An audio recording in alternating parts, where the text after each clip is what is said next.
nababalita mo tungkol sa... Sumama ka sa akin. Ayop ka. Akala ko ba maangas ka? Bakit parang nanginginig ang mga tuhod mo?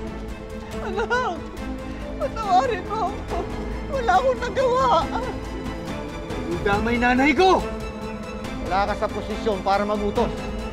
Hindi ikaw ang masusunod dito. Ako!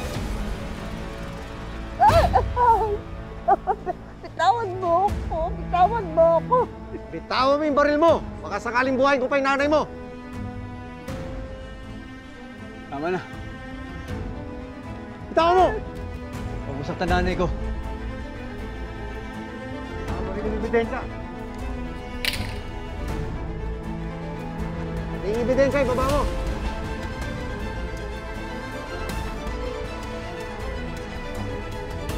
Ito. Damay na nanay ko!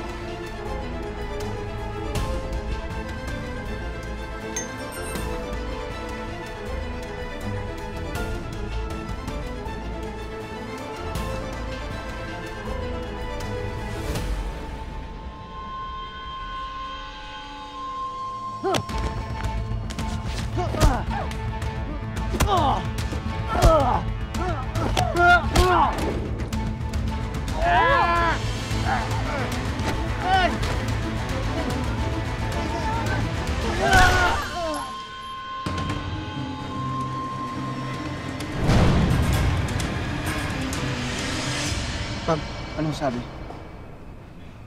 Bukas na lang tayo mag-usap, Bidlat. Magpahinga ka na muna. Sumama ka na sa mga kaibigan mo. Ma'am, kasi nandito pa yung mga polis. Ba't hindi pa ho silang maalis? Di ba nakakulong na ho si Berhel? Nakatakas kasi si Verhel. Sir Yani ho, ligtas ho ba siya? Wala pa kaming balita sa kanya. Sige ma'am, tawagan niyo na Sir Yani. Baka may nangyaring masama sa kanya. Anak! Diyos ko po! Ay, tama na po! Tama na po! Maawa kayo sa anak ko! Huwag niyo siyang saktan! Uy, tara na, tara na. Hindi mo na kagwardiya, may mga. Mahuli pa tayo ng mga polis. Tara! Yani!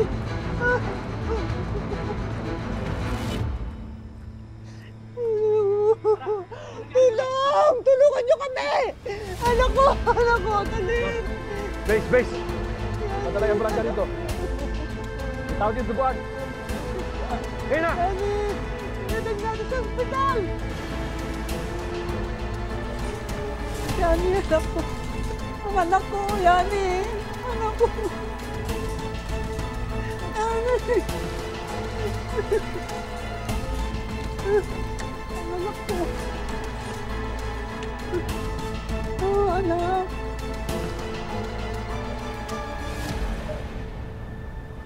Bilis na, bilis! Good morning, Tos! Ganda ng gising mo, ah. Siyempre, sabi nga ni Sir Yani, good news dapat aasahan natin ngayon, di ba? Tsaka mula ngayon, good vibes lang. Good vibes eh.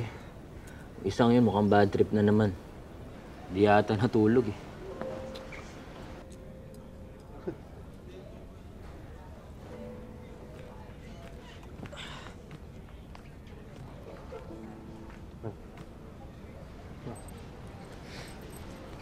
Tol, ba't ang aga mo nakatulala? Nakakawala si Berhel. Sigurado ka? Sinabi sa akin ni Ma'am Banji kagabi. Problema na naman to eh. Pare, ba't hindi mo kami ginising? Wala naman tayong magagawa. Napapaligiran tayo ng mga pulis dito ngayon. Ang ka na naman, tol, eh. Don't worry. Be happy. Kung nakatakas si Berhel, hindi na makakabalik yun. Baka nabundok na yun eh. Bakit wala pa tayong balita kay Sir Yani? O paano yung USB, yung ebidensya? Wala pa tayong balita. Nasaan na yung mga yun?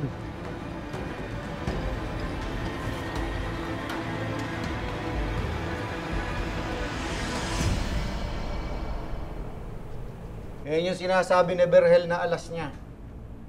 Gusto ko mawala na parang bula ang problema namin sa Rines. Mawala na parang up. I want you to burn it to the ground.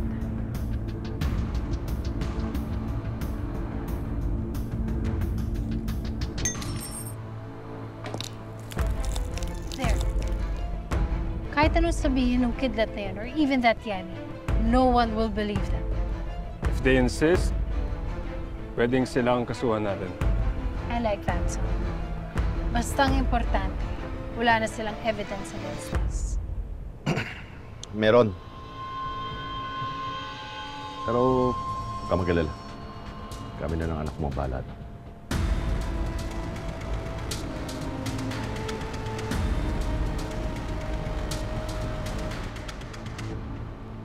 Ima, ako na po magbabantay kay Yani. Ayusin ko po itong higaan ninyo para makapagpahinga kayo. Okay lang ako, Paul. Dito lang ako sa tabi ng anak ko. Gusto kong bantayan ng anak ko eh. Okay lang ako. Salamat, anak ko. Salamat sa pagligtas mo sa akin.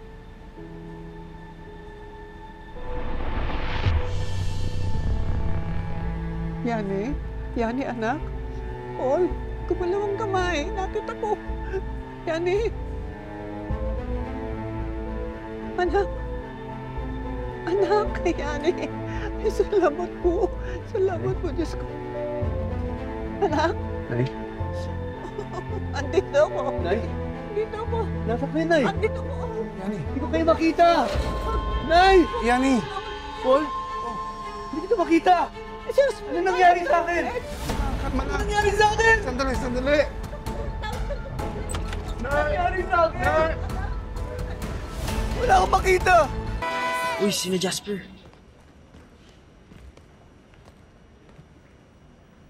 Boys, makinig muna kayo. Alam kong kasamahan sila ni Vergel. Pero ang totoo, biktima lang din sila. Sinamantala ang mga kabataang ito ng mga taong dapat nag-aalaga sa kanila. Kaya iimbestigahan sila Vergel, Miss Joyce at iba pang mga nangangalaga dito. Mula ngayon, kami na mag-aalaga sa inyo. Sisiguraduhin namin na hindi na mauulit yung mga nangyari dati. Higit sa lahat, tutulungan namin kayo para maging maayos ang mga buhay ninyo para sa pagbalik ninyo sa mga pamilya ninyo. Huwag kayong matakot sa amin. Mga kaibigan nyo kami. Oh. Sige na. Bumalik na muna kayo sa mga kwarto ninyo at sa mga ginagawa ninyo. Ha? Ma'am, may balita na ho ba kay Seriani? Nakontak niyo na ho ba siya? Sige, susubukan ko ulit siyang tawagan mamaya. Sabihan kita kapag nakausap ko na siya. Sige ho.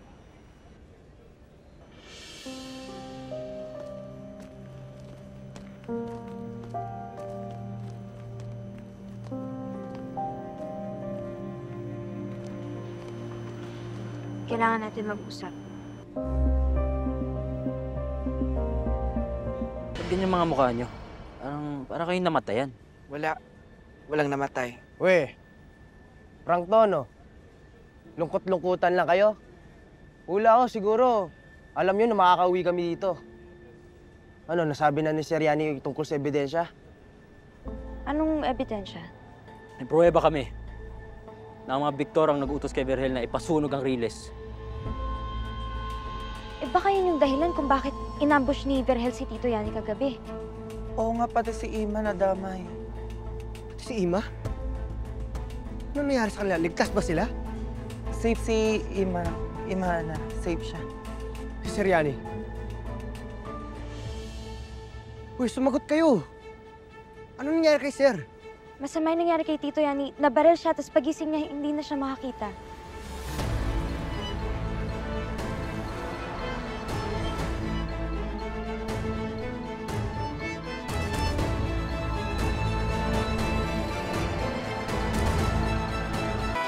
Buhay pa si Yani.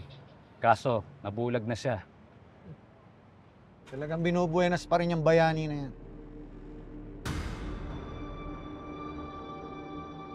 Wala nang silbi yan.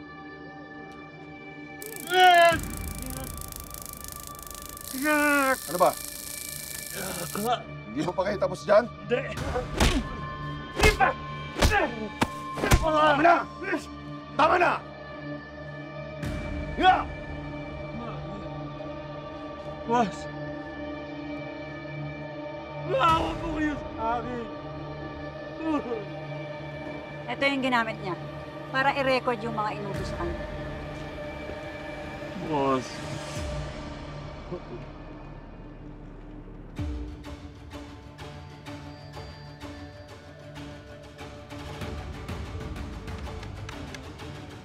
Nga.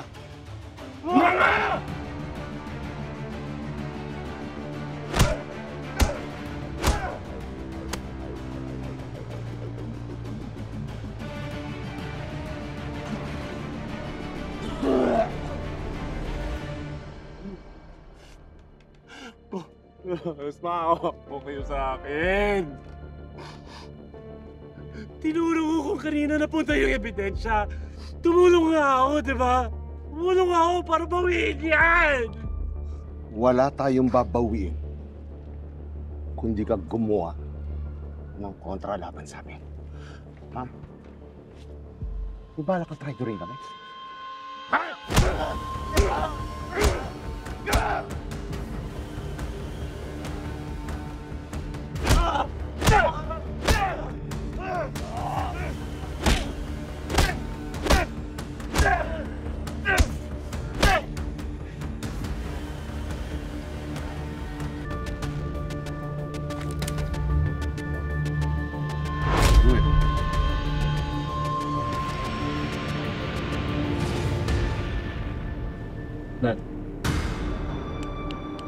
Parang wala problema. Do it.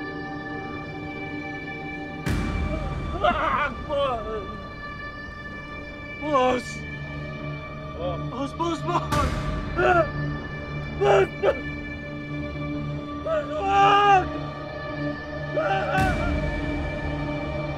Wag! Wag! Kamay yung buhay ko!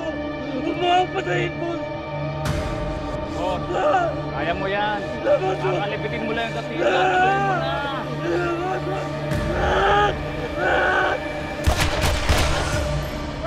Ayoko sa lahat. Dinidiktahan ako! Kalaban yung mga Victor na yan. Taka ka pa. Parang dalawa lang naman pamimilian eh. Kasamaan o kadiliman. Kung sino pa gumagawa ng mabubuti, yung laging tama, sila pa yung nasasaktan. Tulad ni Seriani, pati si Ima. Kasalanan ko lahat ng to. Kung di ko sana binigay yung USB kay Seriani, hindi siya magiging target. Nadamay pa si Ima, Hana, dahil sa akin. Huwag mong sisihin yung sarili mo. Mga masasamang tao gumawa nung kay Seriani, hindi ikaw. Miss Banji, gusto ko naming dalawin sa ospital si Seriani. Sana mapayagan niyo kami. Sige na, mabilis lang. Gustuin ko mang payagan kayo, pero hindi pwede. Dahil sa mga nangyari dito sa Boys Town. Si Mayor Sikat na din na nag-utos na maghigpit dito. Saglit lang, Miss Banji. Wala akong magagawa eh. Pasensya na kayo, ha?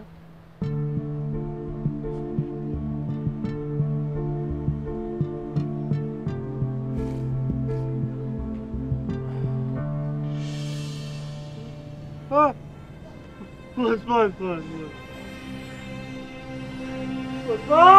Bawa ka sa akin!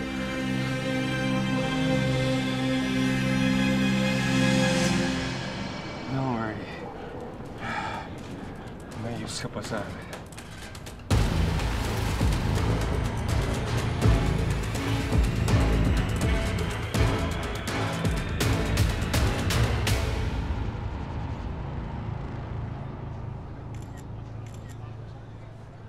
Oh, saan kayo pupunta? Sir, patulong naman, oh.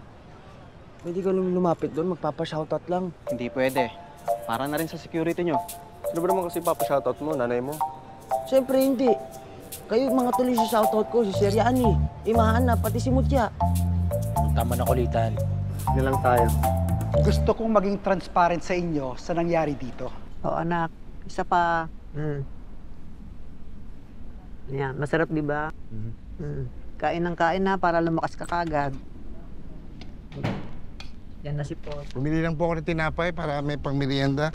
Kain ka mamaya yan, ha? Salamat, Paul. Kumakain. Marami na siya nakain. Mayor, ano na po mangyayari dito sa Boys Town? Press con para sa Boys Town, ha?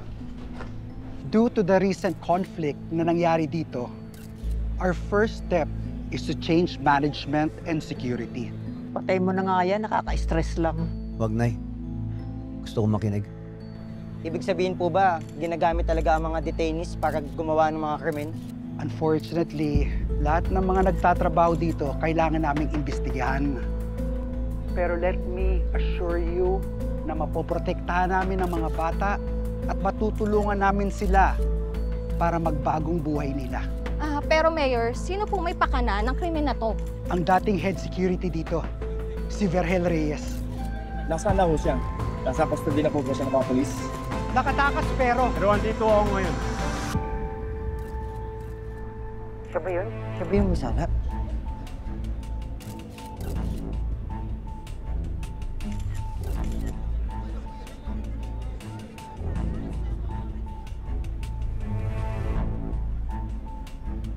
Pasok ka kayo! Pasok! Umuha na! Nandito ako para sumuko. Itong hayop na Berhel, oh. Dumating. Sumuko si Berhel? Oo. Yan eh, oh. Pinusasa na. Kung sasabihin niya ang buong katotohanan, magkakaroon ng hustisya ang anak ko. Tayo, pati na rin ang mga bata, di ba? Sana nga, Ima. Ito bang ikaw ang mastermind ng mga krimen na ito? Oo. Ako yung utak sa nangyayaring nakawan sa Sitio Liwanag. Pinalabas ko yung mga bata dito para sa mga operasyon ko. Eh, paano ang mga bata na pinauwi mula Boys Town, pero natatagpo ang patay? Oo nga. Para walang trace sa akin, kailangan ko sila itumba. Ano to? Inaamin niya lahat, inaako niya lahat yung kasalanan. Dali niyo sa presinto! Handaan na ako managutan ng mga kasalanan. Yun na yun? Siya pwedeng umalis dito hanggang di niya inamin lahat. Kulang yung sinabi mo eh! Sabi mo, sino nagpasunog ng Ariles? Sakay ng ambush kay Seriani, sige! Magsunog na nangyayari sa Riles? Oo! Ako ang nagpasimula ng sunog sa Riles. Bakit mo ginawa yun? Utos lang, Mayor. Utos lang.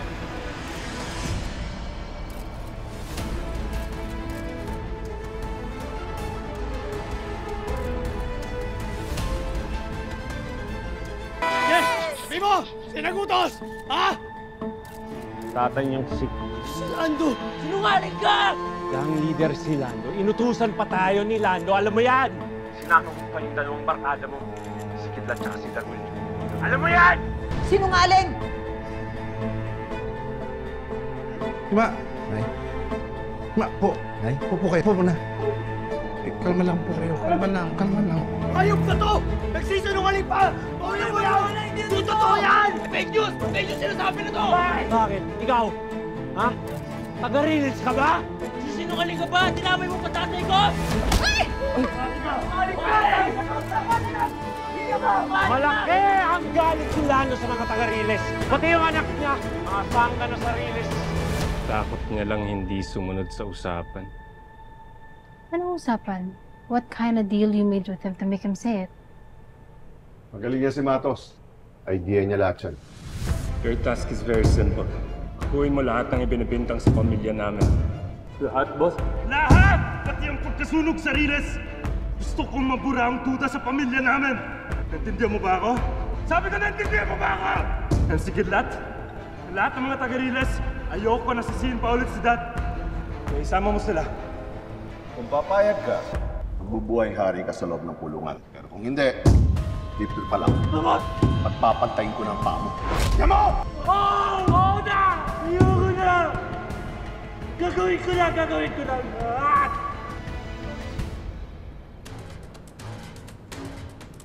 Dali ka naman palang kausap.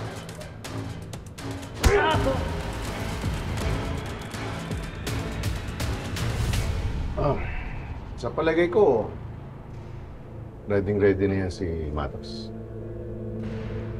But how did he come up with that idea? I don't know, Mom. It just hit me.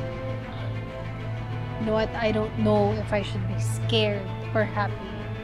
Baka mamaya naging ganyan ka because of your illness. Simple lang yan. Nagmana sa ating dalawa yan.